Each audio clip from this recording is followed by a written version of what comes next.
Ya. Qad tabayyana rusydu minal ghayy. Sungguh telah jelas mana jalan yang benar, mana jalan yang sesat. Rusdu itu sebenarnya bukan benar. Rusdu itu artinya cerdas. Mana jalan yang cerdas, mana jalan yang tidak cerdas. Harusnya begitu terjemahannya. Tetapi saya ngikutin terjemahan yang ada nggak apa-apa. Ya, sebetulnya rusdu itu sudah jadi rosyid, mursyid. Gitu. Orang yang cerdas disebutnya mursyid. Gitu. Makanya ada istilah guru mursyid. Ya, guru itu dari bahasa Sanskerta, gu dan ru. Gu itu artinya gelap, ru itu cahaya. Jadi guru orang yang bisa membebaskan kegelapan kita sehingga kita menemukan cahaya. Makanya orang yang semacam itu sering disebut mursyid karena orang yang cerdas. Orang yang cerdas itu cirinya apa? Tidak pernah takut tersaingi oleh muridnya. Tidak pernah. Tidak pernah melekat juga pada muridnya. Saya punya banyak guru sudah selesai dengan dirinya sendiri. Jadi sudah tidak ada lagi ketakutan kehilangan murid, apalagi merasa bangga ketemu muridnya banyak. Enggak, udah selesai kok. Karena apa? Kamu mau belajar untuk kamu. Kamu tidak belajar juga buat kamu. Tuh, orang yang sudah selesai begitu. Sama seperti Allah. Kamu mau seperti apa? Ya terserah kamu. Tapi belajar menanggung resiko dari semua pilihanmu. Begitu cara Allah mendidik kita. Dan Allah tidak pernah memaksa. Silahkan, kamu mau apa? Tetapi di setiap pilihan kamu ada resiko yang harus kamu tanggung. Di situ aku ngasih pelajaran pada kamu. Itu cara Allah mengajarkan kita. Makanya alam semesta diciptakan dengan hukum sebab akibat. Keren. Baik, kita jelaskan. Qad tabayyana rusdu minal ghayy. Karena apa? Tidak ada paksaan dalam agama bagi siapa? Bagi yang sudah jelas. Mana yang benar, mana yang tidak benar. Mana yang terang, mana yang gelap. Nah sekarang ini siapapun yang menjalankan agama dalam kegelapan, dia tidak bisa membedakan mana yang terang, mana yang gelap, mana yang palsu, mana yang asli. Betul? Mana yang debu, mana yang mutiara. Nih nanti ya, kalau sudah tumbuh furqon pada diri kita, furqon nih, furqon. Nah ini belum tumbuh, nanti saya ajarkan. Kalau sudah tumbuh furqon dalam diri kita, kita tuh dengarkan kajian, kita tahu ini mutiara atau debu, ini bohong atau bullshit. Ya, dua-duanya sama ya. Ini hanjalan, ini kenyataan, kita bisa tahu. Bisa tahu. Kalau furqonnya sudah tumbuh. Nah sekarang ini furqonnya belum tumbuh. Jadi pisau yang bisa membedah, men-slice secara jernih itu belum tumbuh. Nah sehingga ketika kita belum tumbuh sampai di titik ini, apapun yang kita lakukan semua dalam keterpaksaan. Jadi lahirnya tadi dilaksanakan dapat pahala, ditinggalkan dapat siksa. Betul? Coba sederhana ya. Masih ada nggak orang yang mengeluarkan zakat terpaksa? Masih ada? Masih banyak. Terlalu sopan tadi pertanyaan saya. Tapi orang yang sadar coba, ya Allah semua yang ada dalamku adalah pemberianmu.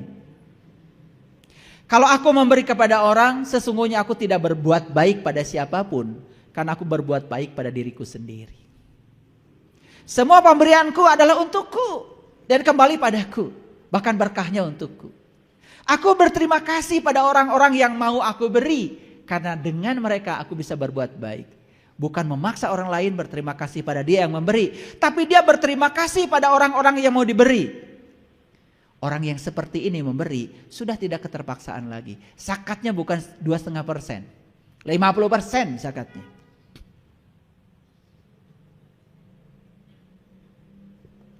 Lucu ya, pengen bahagia tetapi terus menumpuk-numpuk harta. Setelah ditumpuk-tumpuk itu harta tak ditinggalkan. Padahal bahagia itu kan membahagiakan orang. Bahagia itu bukan mengumpulkan, bahagia itu membagikan. Terus kapan kamu membagikan itu? Lucu. Makanya saya suka aneh lihat orang itu ingin bahagia tetapi tidak dilakukan. Padahal bahagia itu melihat orang lain bahagia. Ketika orang yang dibahagiakan oleh pemberian kita, kita bahagia. Di situ bahagia itu melepaskan, bukan mengumpulkan. Tidak tahu knowledge-nya, tidak tahu ilmunya. Akibatnya apa?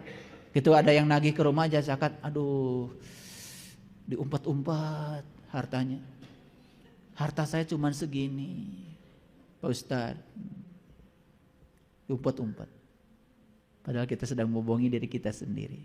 Katanya pengen bahagia. Gitu apa tidak? Iya, ngaku. Ya. Nah, lihat ayat selanjutnya. Famay yakfur bitagut wa yu'min billah faqad istamsaka bil urwatil wusqa lan fisamalah.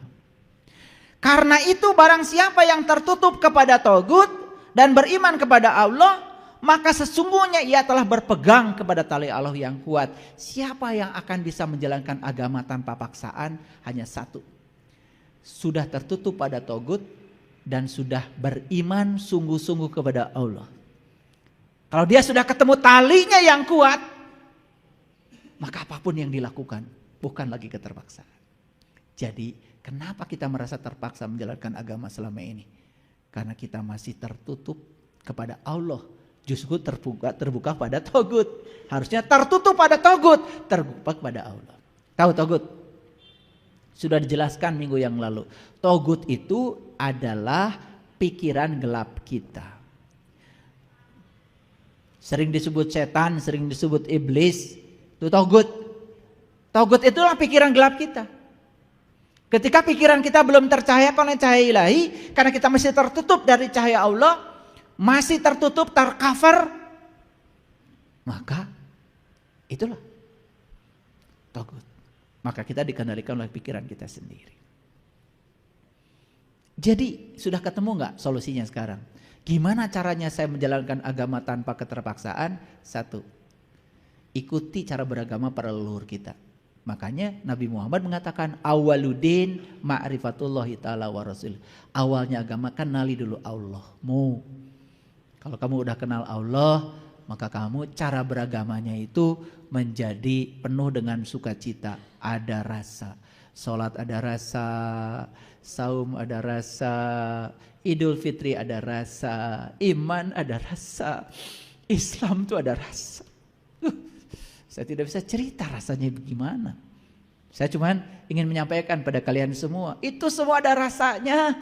Dan rasakan itu, kalau sudah merasakan itu, seperti kita merasakan makanan yang enak, maka kita merindukannya. Merindukannya.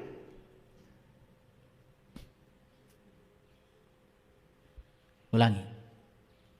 Jadi bagi siapa tidak ada paksaan dalam agama?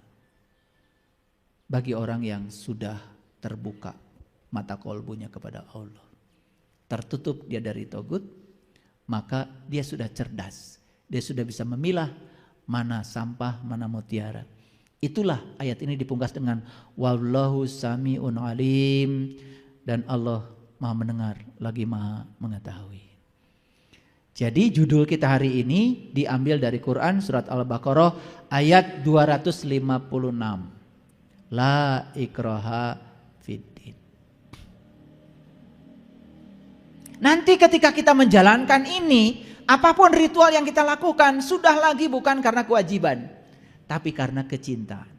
Wah, di level itu sudah kita tuh bisa bercinta setiap saat dengan kekasih kita. Itu yang akan membangun kesadaran baru. Tapi kalau kita menjalankan ritual terus, hanya rutinitas tanpa kepuasan, ya sudah, kita lelah saja. Ya, giliran marah-marah, giliran tersinggung-tersinggung, seperti kebanyakan orang. Ya, oke, baik. Ini fakta ini sudah saya sampaikan tadi. Sekarang saya mau bicara dulu, kita kembali ke judul. Apa judulnya tadi? Tidak ada paksaan dalam agama. Yuk kita bedah dulu. Apa arti kata paksa? Menurut Kamus Besar Bahasa Indonesia, arti kata paksa mengerjakan sesuatu yang diharuskan walaupun tidak mau.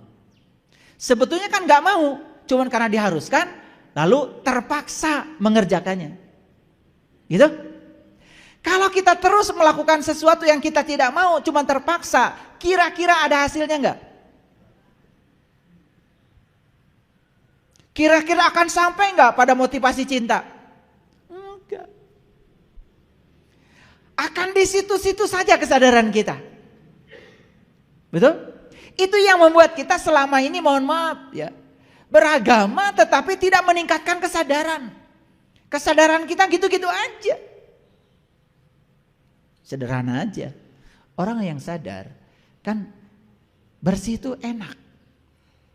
Makanya ketika ada yang kotor dia tidak pernah teriak. Siapa sih yang buang sampah? Nggak pernah. Ambil aja sampahnya, masukkan ke tong sampah. Karena teriak itu nggak ada artinya. Tidak akan membuat sampah bisa pindah. Makanya kalau saya pulang ke rumah, ada saksinya istri saya di belakang. Saya kalau WC kotor, saya nggak pernah teriak. Ini bekas siapa sih? Bau sekali, nggak pernah. Saya ambil sabun, ambil sikat, saya gosok. Dan saya tidak pernah bisa mulai mandi kalau WC kotor. Kalau kamar mandi kotor, saya sikat aja, batu-batunya, dindingnya udah bersih semua, baru mandi itu enak. Itu kebutuhan saya, karena saya cinta kepada bersih. Gitu.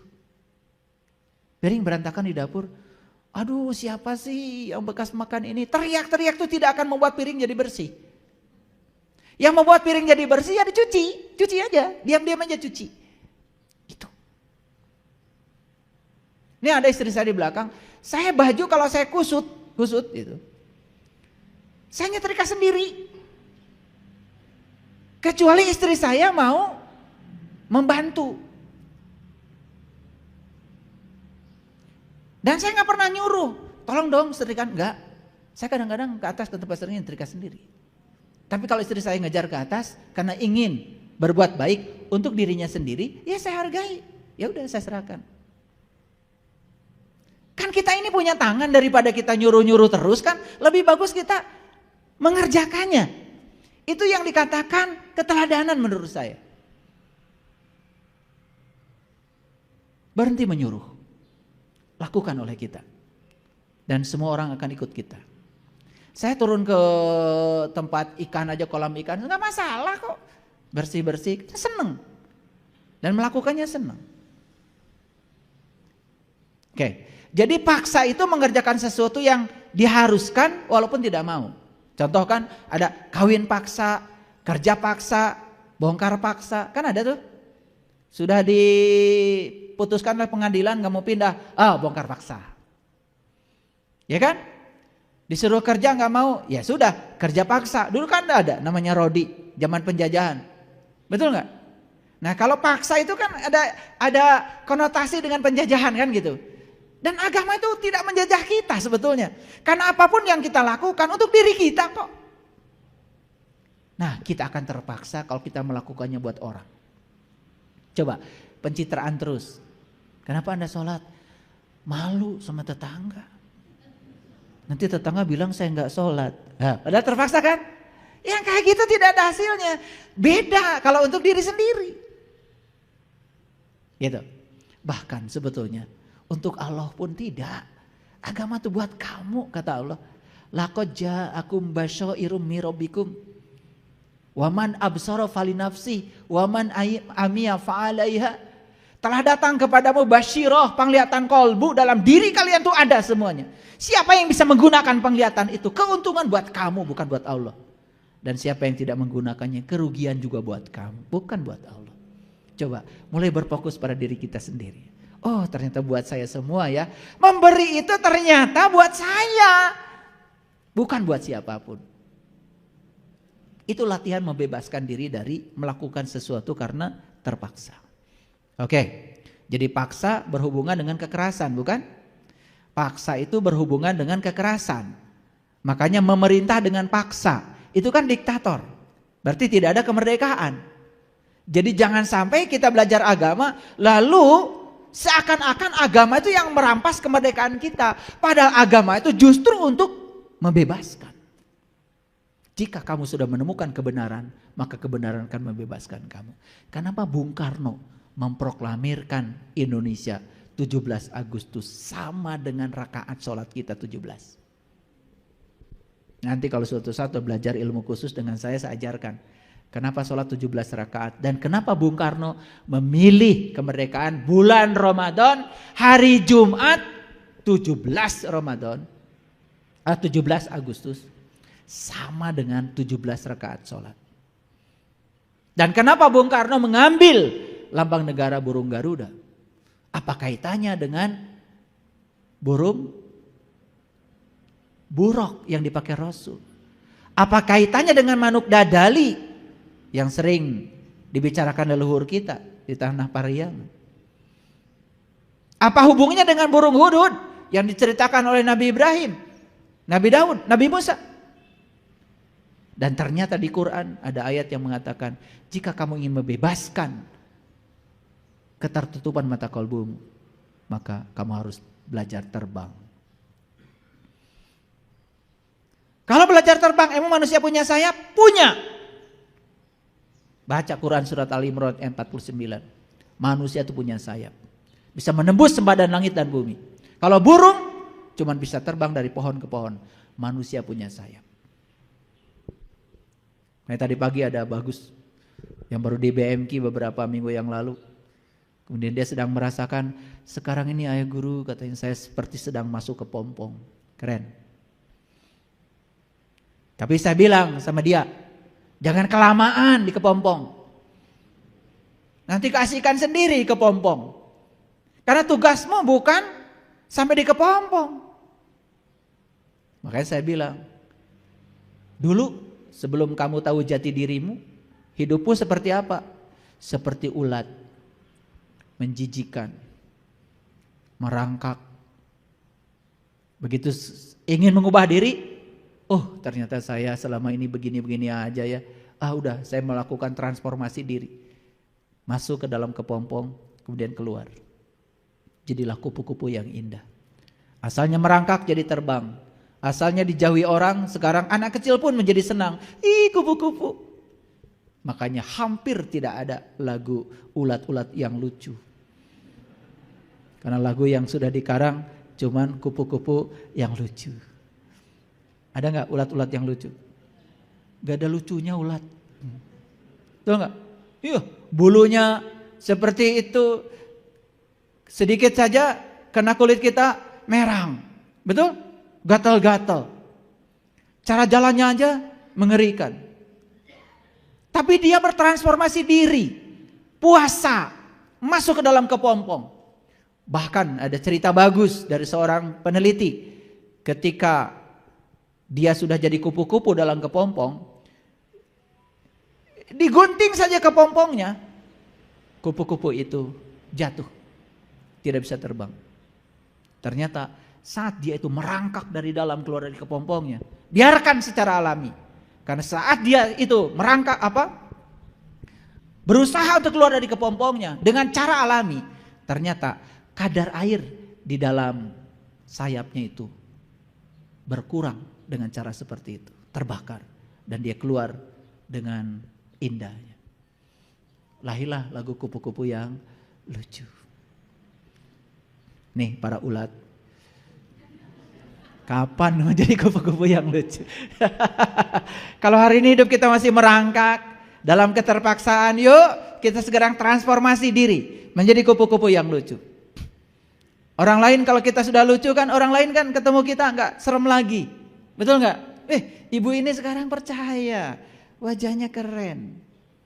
Dulu pinjam uang telat sejam aja marahnya kayak apa, sekarang ikhlas, luar biasa. Udah jadi kupu-kupu. Kayak saya bilang sama peserta BMK yang kemarin, ya betul, kamu sekarang sedang ada di kepompong, tapi jangan terlalu lama. Tugas kita adalah memayu hayuning bawono, ikut berkontribusi membangun dunia yang sudah cantik ini supaya tambah cantik. Itulah sebaik-baiknya manusia yang berguna bagi manusia yang lain. Jadi soleh itu titik akhirnya adalah berguna bagi manusia lain. Bukan sholat. Sholat instrumennya. Nah selama ini kan kita mengartikan soleh itu sholat. Betul nggak? Iya. Padahal sholat itu instrumen. Ketika kita memperbaiki dunia ini, kita tidak melakukan perbuatan keji, melakukan perbuatan munkar, tidak korupsi, tidak mengambil hak orang, itu baru benar. Nah itu soleh. Baru sholat belum kelihatan. Karena setiap orang sedang sholat kan baik. Coba ibu kalau lagi sholat, baik. Seperti sabar. Betul gak? seperti orang baik, seperti suci. Seperti. Betul nggak? Kelihatan kamu tuh setelah buka mukena. Betul apa tidak? Iya. Kelihatan orang tuh di jalan, itu kelihatan di rumah, ketika dapat sesuatu yang berbeda dengan keinginannya, di situ kelihatan aslinya kamu itu. Betul apa tidak? Nah itu. Nah, pada ngaku ya, bagus. Nah, kata turunan dari paksa, ini saya coba lihat. Ada keterpaksaan, perihal terpaksa. Ada memaksa, memperlakukan, menyuruh, meminta dengan paksa. Hati-hati, la ikraha fiddin, tidak ada paksaan dalam agama, nggak boleh dipaksa. Anak kita tuh dikasih pengertian, kelembutan, supaya mereka mau melakukan itu. Jangan dipandang mereka seperti robot yang harus melakukan sesuatu sesuai dengan yang orang tua mau. Tidak ada artinya ibu bapak, tidak ada artinya. Paksa anak kita sholat, paling juga hanya sholat di depan kita, di belakang kita belum tentu. Puas? Puas? Hati-hati, kita sedang mengajarkan anak kita jadi munafik. Yuk perbaiki sholat kita sampai ketemu rasanya. Ajak nanti anak kita sholat di dimensi itu. Saya kira anak kita melakukan itu tidak terpaksa lagi. Ada yang namanya memaksakan. Ini namanya berbuat melebihi batas kenyataan yang sebenarnya. Kan kita sering bicara, kalau sudah capek mah tuh jangan memaksakan diri. Ada namanya paksaan. Paksaan itu hasil memaksa. Gak mungkin Allah melakukan paksaan. Makanya tidak ada paksaan dalam agama. Karena paksaan itu hasil memaksa. Allah tuh tidak pernah memaksa kita. Kenapa selama ini merasa terpaksa? Karena kita selama ini tidak diajarkan tujuannya, tidak diajarkan rahasianya, tidak dibukakan apa di balik itu semua. Lalu kita melakukan sesuatu hanya sebatas rutinitas. Jadilah kita merasa terpaksa. Ada yang namanya pemaksaan. Proses, cara, itu perbuatan yang memaksa. Ada yang namanya terpaksa. Perbuatan di luar kemauan sendiri karena desakan atau tekanan. Semua karena desakan dan tekanan pasti terpaksa.